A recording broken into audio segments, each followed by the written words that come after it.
अलीपुरधार की उस खूबसूरत पहाड़ियों में आज हम बहुत लंबे समय के बाद मिले और एक हसीन दोस्त था हम सफ़र मेरे राजेश मलिक। जी हाँ, बिल्कुल। हाँ, आज हम काफ़ी लंबे समय से यहाँ मिले। हाँ, एक्चुअली आपको तो पता ही है, हमारी स्कूलिंग भी साथ में हुई है और हमारा तब से लेकर आज तक का ये जो सफर चला है, बिल्कुल एक दूसरे के प्यार की वजह से मतलब आज हम है ना आगे ये बड़ा मतलब अनफॉरगेटेबल जिसको हम बोल सकते हैं। हाँ, ऐसा पल है, ना भूलने वाला पल। हाँ, ना भूलने वाला पल, बिल्कुल। तो मुझे लगता है हम जीवन में लंबा सफर तय कर चुके हैं, बहुत ज्यादा। और संस्कृति के लिए भी हम लोगों ने बहुत काम प्रयास किया है, बहुत हितैषी रहे हम। कई बार मैं इनको अपने साथ भी ले जाया करता था भाई, जहाँ भी मेरे शो हो रहे थे मैं बोलता था भाई सुरेंद्र जी चलो।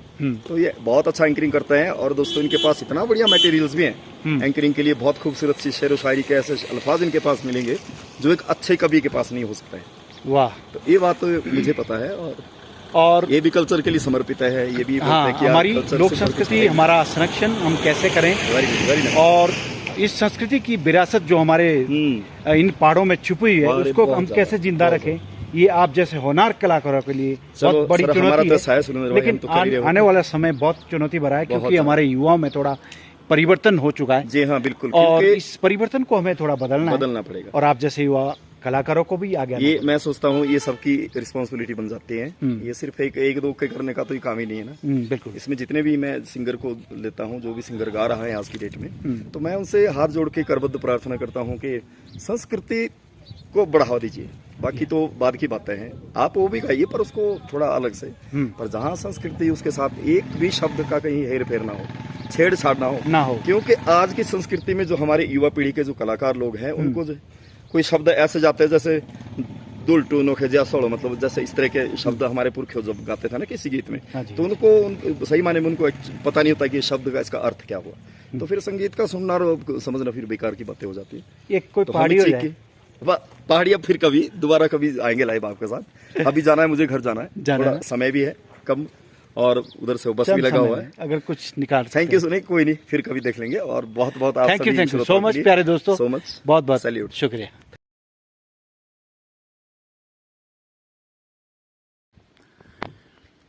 जी हाँ, आज हम अलीपुरधार घाटी की उन खूबसूरत वादियों के बीच में, और ये खूबसूरत वादियाँ हिमाचल प्रदेश की ऐसी दुर्गम पहाड़ियों में ये बसा हुआ हिमाचल का एक ऊपरी हिस्सा है।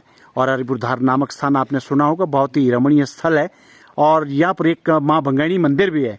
उसके साथ साथ मैं अभी एट द स्पॉट इस प्रकृति के नज़ारे का लुत्फ उठाने के लिए अपने साथी के बीच में हूँ, और हमारे साथी हमारे राजेश मलिक जो हिमाचल में एक ऐसे स्टार कलाकार है, ऐसे गायक हैं, हिमाचल की खूबसूरती को निखारने वाले ऐसे पहाड़ी लोक गायक है, जो अपने मधुर तान से, मधुर गीतों से जो है लोगों का मनोरंजन करते हैं। और आप सुनेंगे हमारे बीच में हमारे राजेश मलिक जी।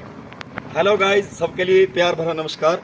यस, आज हम इतनी खूबसूरत वादियों पे पहुंचे हैं, इतना अच्छा लग रहा है क्योंकि सावन का जो महीना होता है, हर तरफ इतनी प्यारी प्यारी सी हरियाली होती है। तो वैसे मुझे गीत मेरे को थोड़ा सा याद आया, हिंदी गीत उन्होंने गाया था, मुकेश जी ने। एक लाइन उसके आपको सुनाता हूँ। सावन का महीना पवन करे शोर, सावन का महीना पवन करे शोर, जियर झूमे ऐसे जैसे बन माना चे मोर हो। सावन का महीना पवन करे शोर, जियर झूमे ऐसे जैसे बन माना चे मोर। आइए दोस्तों, बात करते हैं थोड़ा अपने कल्चर से रिलेटेड भी। हमारे प्रदेश के अंदर, पूरे हिमाचल के अंदर भाषाओं में बड़ी विभिन्नता है, और यहाँ पे हर 10 किलोमीटर के बाद हमारी थोड़ी लैंग्वेज चेंज हो जाती है। यस, और बट हम ठीक है, सब लोग गा रहे होते हैं इसमें, आजकल तो सब लोग ही गा रहे हैं लगभग।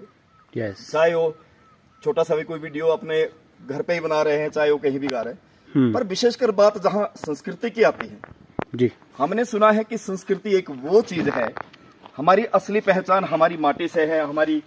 क्योंकि संस्कृति को सीखने के लिए हम कहीं गुरुकुल में नहीं जाते हैं, और संस्कृति हमारी माताएं बहनें जब घर में झाड़ू पोछा करती है तो गुनगुनाया करती है, और वहीं से हम लोग भी इस चीज को सीख लेते हैं। तो छोटी सी एक दो लाइन अपनी संस्कृति के बारे में सुनाऊंगा। आजकल सावन का महीना है और सावन के महीने में आजकल आपको पता है इतना धुंध भी पड़ा रहता है। जरा मैं अपने साथी भाई से बोलूंगा कि कैमरा जरा धुंध की तरफ घुमाएं। ये देखो धुंध पड़ा हुआ है।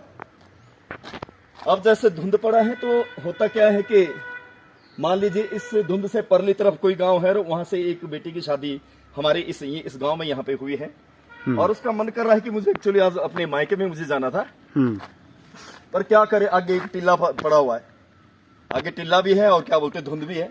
तो देखिए उसके मुंह से क्या निकलेगा और क्या उसकी फीलिंग्स क्या रहेगी। बोलो दिशो सजनोरा ना गाँव रे ढोले जा मेरे बोलो टिलुआ ढोले जा मेरे बोलो टिलुआ। अब देखिए कितना खूबसूरत सा गीत है, एक फीलिंग्स रहती है। या फिर एक गाना वो भी था, बोलो टोड़ली सोनोरी कुहड़िए देखना मई चोरा हो रे देखना मई चोरा रे गाँव देखना मई चोरा। इस तरह के बहुत सारे गीत होते हैं। तो आइए दोस्तों, मेरे को लग रहा है कि मेरे साथी भाई के पास पता नहीं कितना समय है, आप थोड़ा साइड में आइए क्योंकि उधर से मलिक जी हम आपसे एक सवाल करना चाहेंगे। जी बताइए। हमारी लोक संस्कृति के संरक्षण और संवर्धन के लिए हम आज हमारे युवा कलाकार थोड़ी बहुत मिक्सिंग कर रहे हैं गीतों में और हमारी संस्कृति के ऊपर, इसके ऊपर आप क्या प्रकाश डालना चाहेंगे? इसके बारे में मैं कुछ बताना चाहूंगा जी। ये जो पंजाबी जो कल्चर है जी, आज की डेट में पंजाब के युवाओं ने जो कल्चर वहाँ का जो रिप्रेजेंट किया है, उनकी जो प्रेजेंटेशन रहती है, हमारे मैक्सिमम युवा भी ये सोचते कि हम भी इनको पकड़ के चले। पर वास्तविकता में मेरा मानना ये है कि संस्कृति, जैसे मैंने आपको पहले भी बताया था, हमारी माँ है। तो अगर हम अपनी संस्कृति को छोड़ के किसी दूसरी संस्कृति को पकड़ेंगे या उसको मानने हम लग जाएंगे तो हमारा वास्तविकता तो मतलब वास्तविकता क्या रही। तो हमें चाहिए कि हमारे युवा पीढ़ी वाले जो बच्चे हैं जो गा रहे हैं वो खूब गाएं, पर संस्कृति को गाएं, क्योंकि संस्कृति राष्ट्र की जड़ों को सींचने वाली होती है। हम इस दुनिया में नहीं रहेंगे पर संस्कृति तो रहेगी। कितनी पुरानी संस्कृति है, जो हमारे जो पुरखे थे उनके जो गीत है उन्होंने जो संचित करके हमारे लिए रखे हुए थे, वो बड़े अनमोल गीत थे। और उन गीतों के माध्यम से आज हम उनको सीख करके, उनको गा करके आज आप लोगों के बीच में हम जैसे मतलब प्रेजेंट रहते हैं। तो ये सब उनका अनमोल खजाना है। नहीं तो हमारा क्या, हमारे पास कुछ भी नहीं, खाली आवाज उस मालिक की है।